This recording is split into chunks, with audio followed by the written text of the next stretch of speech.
भारतीय संविधानाचा डॉक्टर बाबासाहेब आंबेडकरांचा.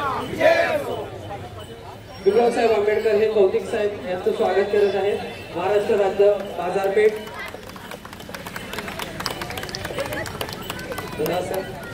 तसेच सुमित मोरे साहेब यांचं स्वागत माननीय दीपिका आग्रे मॅडम करतील अशी मी त्यांना विनंती करतो.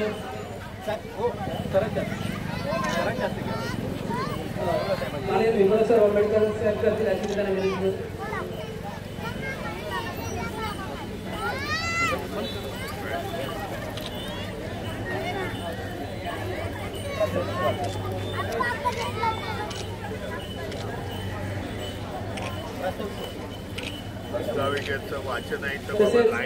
आता प्रास्ताविकेचं वाचन करण्यात सर्वांनी शिस्तबद्ध असं लाईन मध्ये उभं राहायचं आहे. सावधान याच्यामध्ये सर्वांनी आपला उजवा हात पुढे करून उभं राहायचं आहे. आता आपण सुपरस्टार या चॅनलवरील आमच्यासाठीचा जो वीर आमचा गायक आहे स्वर तांबे हा या ठिकाणी एकदा जोरदार टाळ्यांचा वाजवा झाला पाहिजे. आणि तो आता आपणासमोर भारतीय ज्यांचं शिक्षण चळवळीचं गाणं संपूर्ण महाराष्ट्र प्रसिद्ध झालं. हॅलो आणि चळवळीतील कार्यकर्त्यांचा हा मुलगा एकदा जोरदार झाला पाहिजे. हॅलो आवाज ब्रेक होतो माईकचा. स्वर आपणासमोर एक सुंदर गाणं सादर करतोय. जोरदार गाणं स्वर तांबे जोरदार.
संघटनेच्या वतीने खूप खूप स्वागत आहे.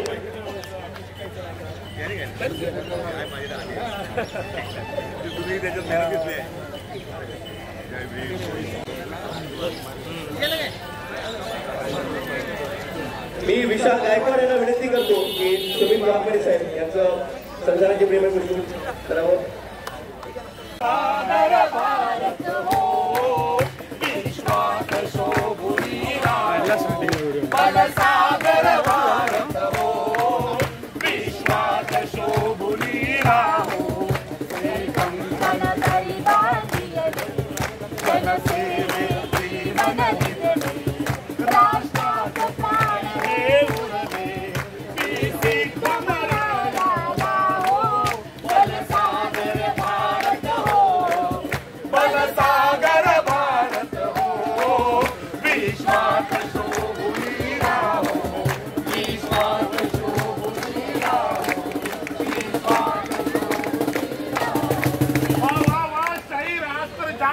फार्मात दिसताय एकदम जोशात दिसताय. अरे असणारच. हा आज दिवस कंचाय. कंटाय. आज आहे प्रजासत्ताक दिन. थांबा शाहीर, इथं चुकताय लगेच. थांबा, तुम्ही नक्की म्हणताय प्रजासत्ताक दिन? नक्की 100% प्रजासत्ताकच म्हणतोय. अभ्यास कमी पडतोय, माहिती ठेवत जा. मला माहिती आहे हो, पण मला खरंच सांगा, बरं नक्की म्हणायचं का प्रजासत्ताक? होयच.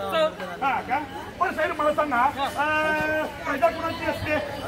प्रजा राजाची. बरोबर ना? मग आता आपल्या देशामध्ये लोकशाही आहे का राजेशाही आहे? अरे लोकशाही हाय. मग लोकशाहीमध्ये मला सांगा प्रजा कुणाची असते? हे बी आहेच की. म्हणून प्रजा नाही, लोक. आपली जी उद्देशिका आहे तिची मला सांगा सुरुवात कशी होते? आम्ही भारताचे लोक, आम्ही भारताची प्रजा, असं होतं का? नाही, कारण इथे राज्य कोणाचं आलं? लोकांचं. सत्ता कोणाच्या हातामध्ये गेली? लोकांच्या. म्हणून प्रजासत्ताक नाही म्हणायचं, तर लोकसत्ताक म्हणायचं. जागेवर दुरुस्त केलं. आतापासून म्हणायचं लोकसत्ताक दिन. मंडळी, लोकसत्ताक दिन म्हणजे काय? लोकसत्ताक दिन म्हणजे काय? लोकसत्ताक दिन म्हणजे एक दिवस देशभक्ती दाखवण्याचा दिवस.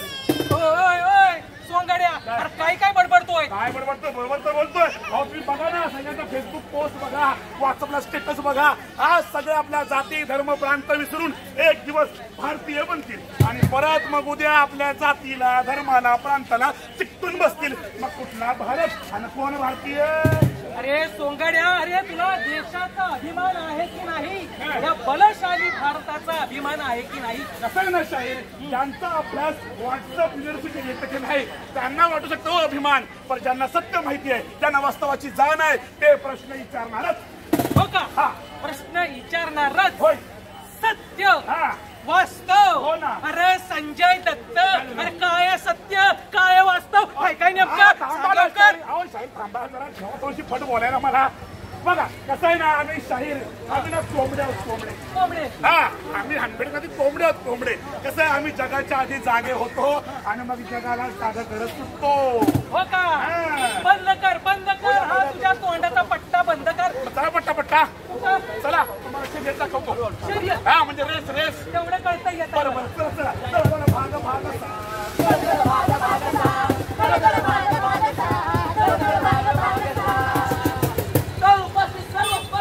आणि प्रेक्षकांचे अत्यंत दूरशीच्या आणि जीव घेण्या स्पर्धेत मी तुम्हा सर्वांचं स्वागत करतो. तर स्पर्धकांनी एक एक करून पुढे यायचं आहे, मैदानात यायचं आहे. तर पहिला मान इंटरनॅशनल स्कूल.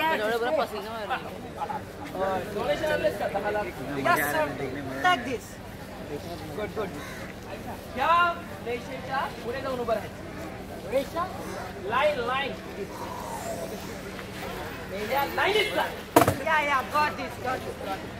दुसरा मान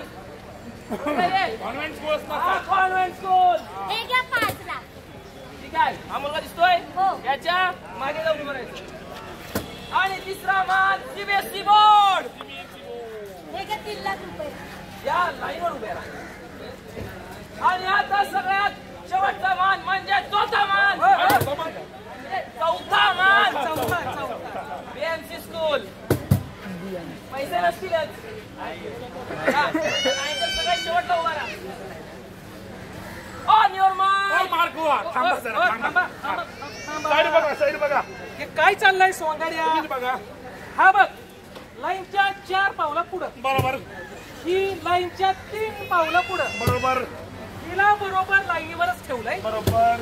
पण हा काय जगाच्या बाहेर टाकला याला? हो शाहीर, ही आहे इकडची शिक्षण व्यवस्था. त्याचे स्वरूप आहे प्रातिनिधिक. ज्याच्याकडे भरपूर पैसा आहे ना, गडगंत पैसा आहे, तो सगळ्यांच्या पुढं. आणि ज्याच्याकडे काय नाही त्याला हाय काय नाही काय. हाय काय आणि नाही काय अशानं स्पर्धा होणार कशी? ही अशी करो सुरू. On your mark, get set, go. याला पोचवा. पण पुढं काय? तो बघेल ना आपल्याला. नाही, हे चुकीचं आहे, हे एकदम चुकीचं आहे. हा अन्याय अध्यक्ष महोदय, अन्याय. शाहीर तुम्हाला माहितीये का, आपल्या संविधानातलं कलम 21 काय सांगतं? काय सांगतं? वय वर्ष 6 ते 14 वर्षाच्या मुला मुलींना शासनानं मोफत सक्तीचं आणि दर्जेदार शिक्षण दिलं पाहिजे म्हणून. हो का? हा. त्यानं काय होईल मग? अहो ते देत काय होतं तुम्हाला? काय देत नाही? कारण जर का यांनी मोफत शिक्षण दिलं तर मग या शिक्षण सम्राटांच्या जोळ्या कशा भरणार? अगदी बरोबर आहे. हा, हे काहीच नाही. आमची तर अशी मागणी आहे की या कलमामध्ये बदल करून KG to PG पर्यंत सगळं शिक्षण सरकारनं मोफत दिलं पाहिजे आणि ते दर्जेदार असलं पाहिजे. त्याचबरोबर जसं तुम्ही 1 नेशन आणि 1 टॅक्स केला की नाही, हा, तसं 1 नेशन आणि 1 एज्युकेशन बोर्ड पण झाला पाहिजे. हे सगळं शक्य काय शक्य नाहीये? अहो शाहीर अमेरिका, स्वीडन, ऑस्ट्रेलिया सारखे देश जे आहेत ना, ते आपल्या विद्यार्थ्यांना मोफत शिक्षण देतात. एवढंच काय, आपण ज्यांना मागास हिनवतो ना, ते आफ्रिका आणि शेजारचा नेपाळ सुद्धा आपल्यापेक्षा जास्त पैसा खर्च करतो तिथं शिक्षण व्यवस्थेवरती. पण सांगता काय? हा, पण त्यानं होईल काय? होईल काय? जर का संपूर्ण भारतामध्ये 1 नेशन 1 एज्युकेशन बोर्ड केला आणि KG पासून ते PG पर्यंत शिक्षण मोफत केला की नाही, की मग बघा स्पर्धा कशी होईल ती. On your mark, get set, गो.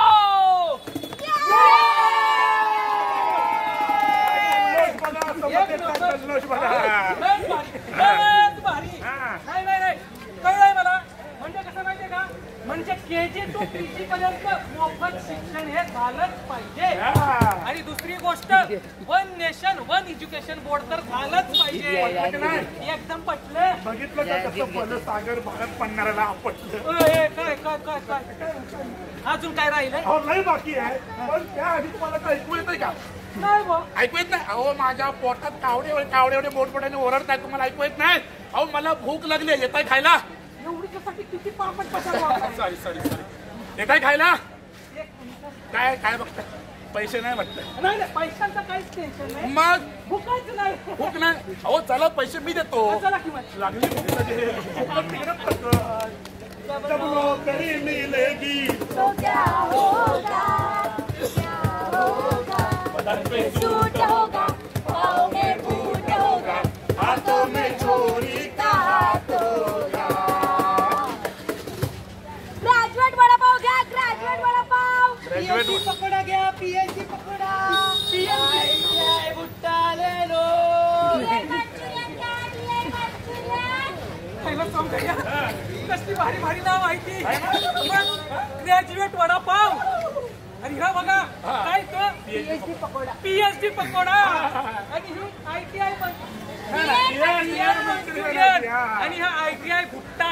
मी भुट्टाच खाणार. मगाशी लई वर तोंड करून म्हणत होता शिक्षण व्यवस्थेला नाव ठेवत होता. हे बघितलं? अरे बघितलंस का? वडापाव ग्रॅज्युएट नाही. पकोड्याने PhD केले, PhD. आणि BEd केलं. आणि बघ भुट्ट्याने IIT पर्यंत शिक्षण घेतलंय. डिग्री कुठली? ट्रेड कुठला? म्हणतच आहे. अहो तुम्हाला काय वाटलं, ह्या काही पदार्थांच्या डिग्री आहेत का? मग कुणाच्या? नाही ह्या त्या पदार्थ विकणाऱ्यांच्या डिग्री आहे. पदार्थ इकणाऱ्यांच्या डिग्री आहेत. म्हणजे तू BEd झालंय माझं. तू ग्रॅज्युएट झालंय माझं. बघितलं? तू सांग रे. PhD होल्डर आहे मी. आणि तू? मी ITI पास आहे. ट्रेड विचारू नका. अरे भावांनो, माझ्या राजांनो, माझ्या सोन्यांनो, तुम्ही इथं काय करताय? मग काय करणार? इम्प्लिमेंटेशन बंद केलंय. नोकऱ्या कुठे आहेत? आणि ज्यांना नोकऱ्या द्यायला हव्यात ते म्हणतात पकोडे तळा. ऐका पकोडे यांचे. हे बघा इकडे तो दिसतोय का? तो बघा पुतळा. कुणाचा पुतळा? कुणाचा? बेरोजगारीनं घेतलेला बळीचा पुतळा आहे. अहो आमचा मित्र होता तो. बेरोजगार होता म्हणून आत्महत्या केली. आत्महत्या? काय करणार तो? नोकरी मिळत नव्हती. सरकारी कार्यालयाचे उंबरठे झिजवले पण बेरोजगार भत्ता मिळाला नाही. जगणं असं कठीण झालं, मग माणूस मरणच पत्करणार ना. हो बाजूला वा. अरे बाजूला वा. अंगावर आलं का अंगावर याल. PhD झालंय त्याचं. ग्रॅज्युएट आहे. भारी बाजू. असू द्या BSc, असू द्या ग्रॅज्युएट, पण BMC मध्ये चांगला पगार मिळत असेल त्याला. हो ना, 10,000 महिना. काय एवढं कमी? कॉन्ट्रॅक्ट बेसिसवर आहे. तुम्हाला नाही करायचं. पण शाहीर इथं शिक्षणाचा प्रश्न तर आहेच आहे, पण शिक्षण घेतल्यानंतर नोकऱ्यांचा प्रश्न देखील वाचून उभा असतोय. वासून उभा असू दे, पण यावर उपाय काय? उपाय आहे ना, एम्प्लॉयमेंट एक्सचेंज पुन्हा सुरू करून सरकारी, निम सरकारी आणि खासगी कंपन्यांमध्ये नोकऱ्यांचा भरणा केला पाहिजे. कॉन्ट्रॅक्ट सिस्टम रद्द करून आरक्षणाला धक्का न लावता गुणवत्तेनुसार रोजगार दिला पाहिजे. त्या प्रत्येक बेरोजगार तरुणाला प्रति महिना 15,000 बेरोजगार भत्ता हा दिलाच पाहिजे. 15,000 एवढा? अहो, स्वीडन मध्ये प्रत्येक बेरोजगार युवकाला प्रति महिना 40,000 भत्ता दिला जातो. कामाचे 8 तास रोज 10 ते 12 तास केले. कामगार कायद्यानुसार कामगारांचे शोषण आहे हे त्वरित थांबवावं लागेल आणि कामाचे 8 तास करावे लागतील. मला सांगा शाहीर, या ज्या यांच्या काही मागण्या आहेत त्या काही चुकीच्या आहेत का हो? अजिबात नाही. करा की पूर्ण. माझ्यावर कशाला भरोसा करतो मी कसं काय करू शकतो? ते सरकार करील. कुठलं सरकार करतंय? कुठलं म्हणजे काय? आपण जनतेनं निवडून दिलेलं सरकार. ऐका यांचा विनोद, ऐका विनोद. ऐकलं का यांचा विनोद? आमचे शाहीर भयंकर विनोदी कॉमेडी आहेत बुवा. अहो सरकार, अहो शाहीरचे दिवस गेले. सरकार आता जनता नाही निवडत, मग कोण निवडतं? डोरेमॉनचं गॅजेट निवडतं. डोरेमॉनचं गॅजेट हा काय प्रकार आहे? ईव्हीएम कसं आहे ना, तो आपला मोबिता आहे ना, नोबिता नोबिता तो रडतोय, मग डोरेमॉन येतोय, आपलं गॅजेट काढतोय आणि देतोय मोबिताला. नोबिताला देतोय आणि मग नोबिता काय करतोय, त्याला हव्या त्या आणि आपल्याला नको त्या माणसाला निवडून देतोय.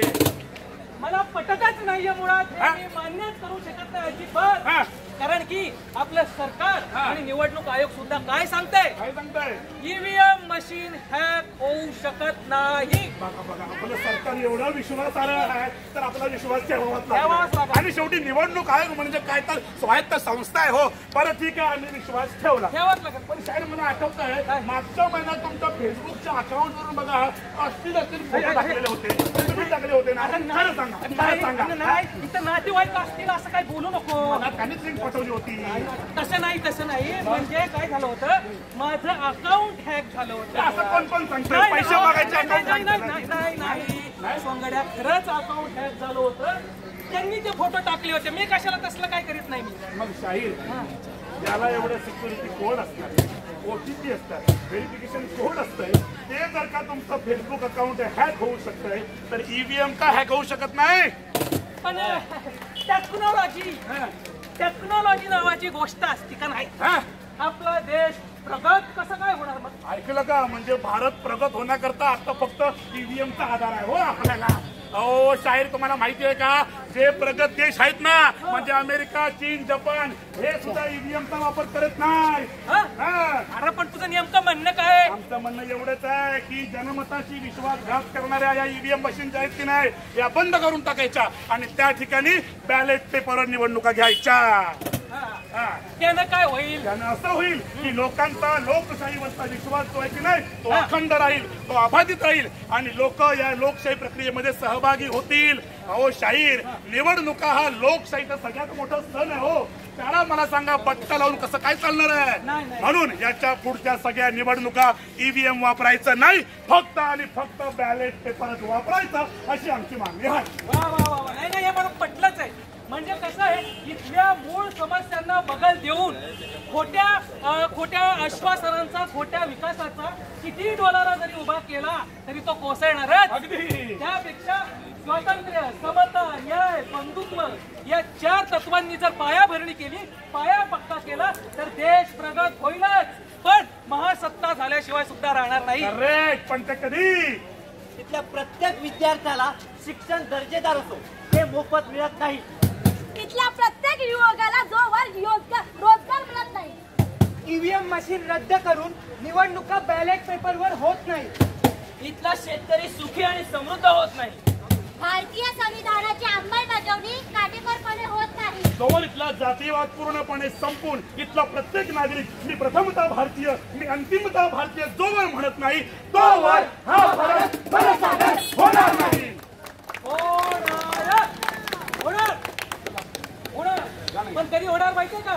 जेव्हा मी प्रयत्न करणार, हे प्रयत्न करणार, ते प्रयत्न करणार, आपण आम्ही भारताचे लोक प्रयत्न करणार, तेव्हा बनसागर भारत होणार आणि आपण गाऊ शकणार. बनसागर भारत हो, विश्वात शोभुनी राहो. बनसागर भारत हो, विश्वात शोभुनी राहो. हृदय जोडून ऐक्याचा मंत्र जपून या कायकराला हो. बनसागर भारत हो, बनसागर भारत हो, विश्वात शोभुनी राहो, विश्वात शोभुनी राहो. सिद्धार्थसाठी जोरदार टाळ्या. खूप खूप धन्यवाद सिद्धार्थ. आणि त्याचे माननीय भीमरावसाहेब आंबेडकर हे आपल्या रॅलीला जोर दाखवतील आणि रॅली मार्गस्थ होईल.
भारतीय संविधानाचा, भारतीय संविधानाचा.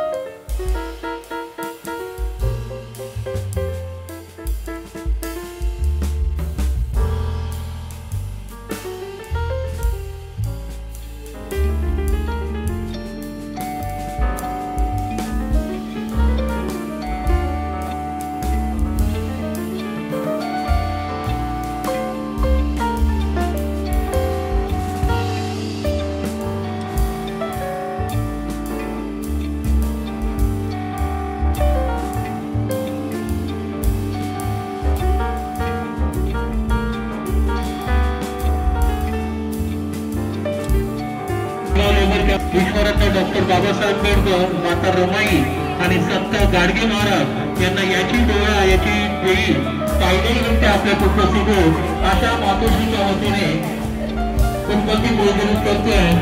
त्या मातोश्रीचं नाव वत्सरावर गायकवाड, ज्यांनी बाबासाहेब रमाई आणि गाडगे बाबांना याची डोळा याची वेळी काढलेलं आहे आणि अशा रस्त्याचं आपण स्वागत करून आहोत.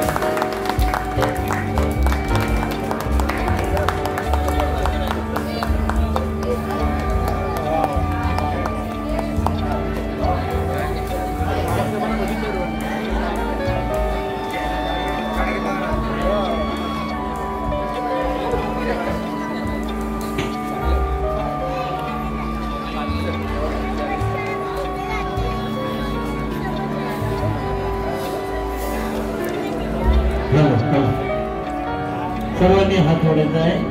सामुदायिकरित्या एका आवाजात एका सुरात म्हणायचा. नमो तस्स भगवतो अरहतो सम्मा संबुद्धस्स.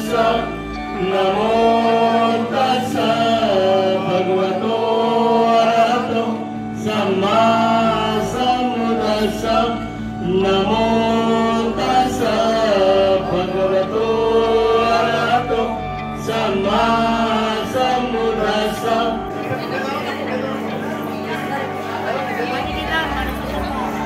रंगमैत्रीचा मैत्रीपूर यांना देखील प्रशस्तीपत्र पत्राचा सन्मान चिन्ह सर्व मंडळाच्या वतीने आम्ही या संविधान रॅलीचं हार्दिक स्वागत करणार आहोत.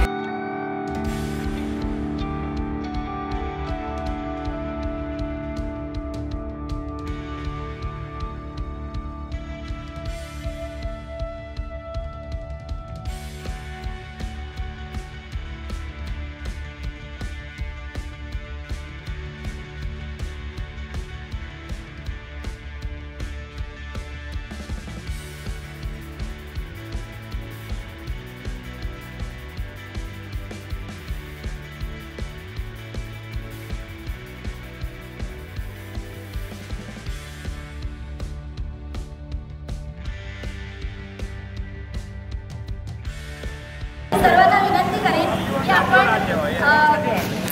जसं आपण प्रेयरला ठेवतो प्लेटला तसं आपण हात ठेवणार आहोत आणि आपण सुरुवात करू प्रास्ताविकेच्या वाचनाला. आम्ही भारताचे लोक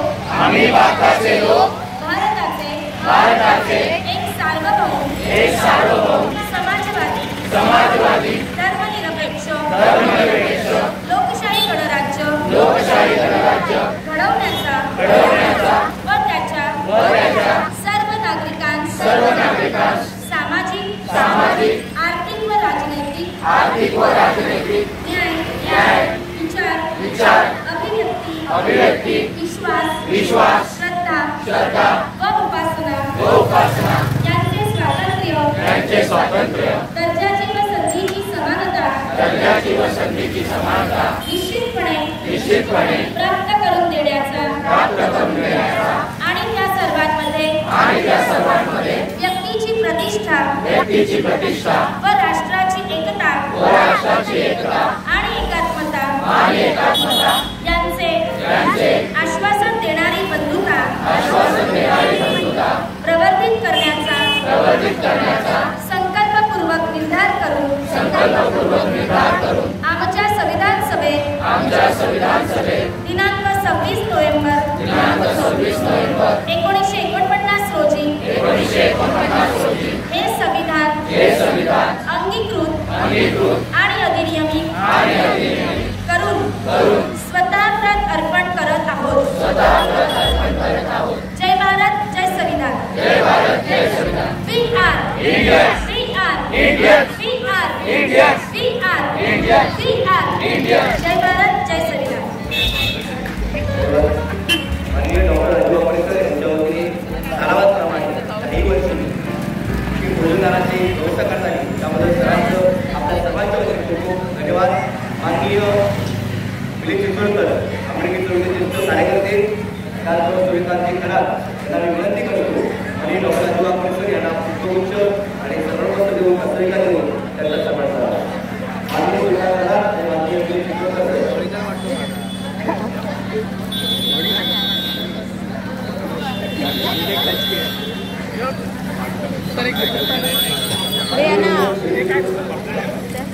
सर इथे 1 मिनिट बघा.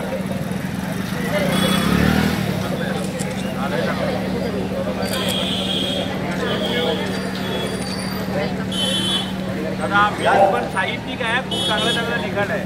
त्याचबरोबर आपल्या या रॅलीमध्ये पहिल्या वर्षापासून आपल्या सोबत असणार आहे आणि एमएस रॅलीमध्ये सहकार्य करणे आणि बँडला ते चैत्यभूमी ही जी रॅली आपली दरवर्षी निघायची यावर्षी त्या विभागातील निसारीच्या कामामुळे थोडं काम असल्यामुळे तो यावर्षी रॅली निघू शकली नाही, परंतु ते सर्व रॅलीमध्ये प्राथमिक स्वरूपाने सहभागी झाले आहेत. प्रजासत्ताक दिनाच्या त्या सगळ्यांना खूप खूप शुभेच्छा.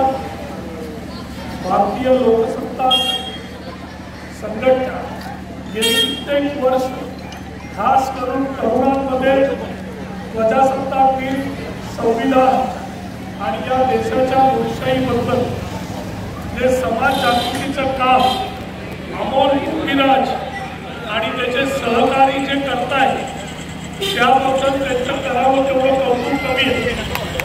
कारण आताची जी परिस्थिती या देशाची आहे आणि या परिस्थितीमध्ये संविधान आणि लोकशाही या दोन गोष्टींचं जर संरक्षण आपल्याला करायचं असेल तर आपल्याला अगदी प्रामाणिकपणे सगळ्यांना एकत्र येऊन ज्या जातीयवादी शक्ती आज देशामध्ये सत्ता गाजवत आहेत त्या जातीयवादी आणि धर्मांध शक्तीला जोपर्यंत आपण सत्तेवरून खाली खेचणार नाही तोपर्यंत अनुसूचित जाती जमाती, मायनॉरिटी, मुस्लिम, आदिवासी या सगळ्या मायनॉरिटी ज्या जाती जमाती आणि धर्म आहेत यांचं येणाऱ्या काळातलं संरक्षण जे आहे जे परमपूज्य डॉक्टर बाबासाहेब आंबेडकरांनी आपल्याला घालून दिलेलं आहे या संरक्षणाचं कवचच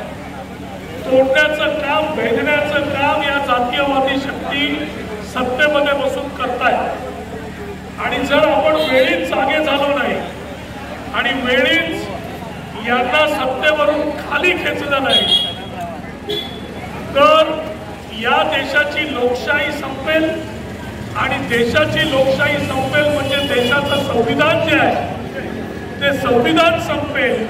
आणि संविधान जर संपलं तर आपल्याला परत एकदा गळ्यात मडकं घालायची पाळी हे सत्तांत लोक, हे धर्मांत लोक हे आपल्यावर आणू शकतात. त्याच्यामुळे आपण हवेत न जाता अगदी प्रामाणिकपणे या गोष्टीचा विचार आपण सगळ्यांनी करायला पाहिजे. येणाऱ्या पिढीला समजावून सांगायला पाहिजे की जोपर्यंत हे लोक आपण खाली खेचत नाही तोपर्यंत आपण सुरक्षित नाही.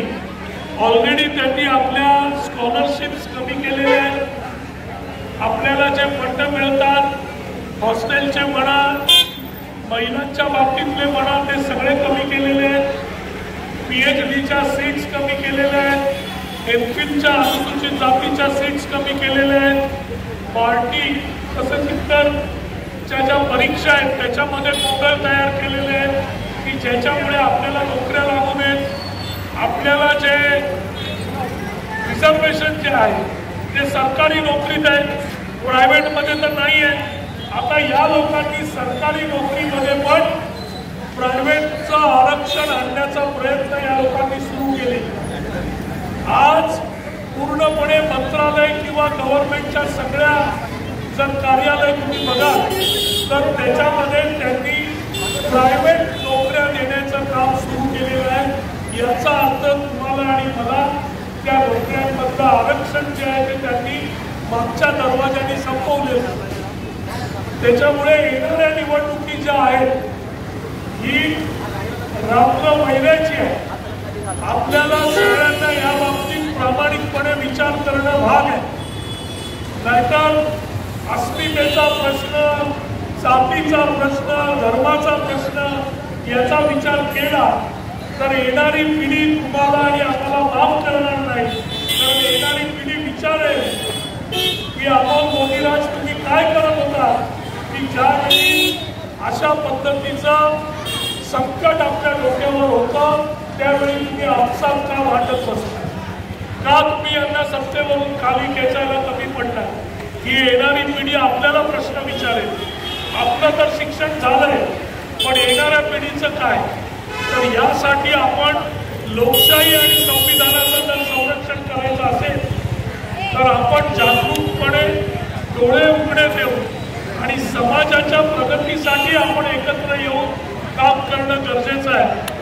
कारण डॉक्टर बाबासाहेब आंबेडकरांनी आपल्याला सांगितलेलं आहे की शिका, संघटित व्हा, संघर्ष करा. पण आपण शिकतोय, संघटित होतोय पण संघर्ष मात्र आपण आपापसात करतोय.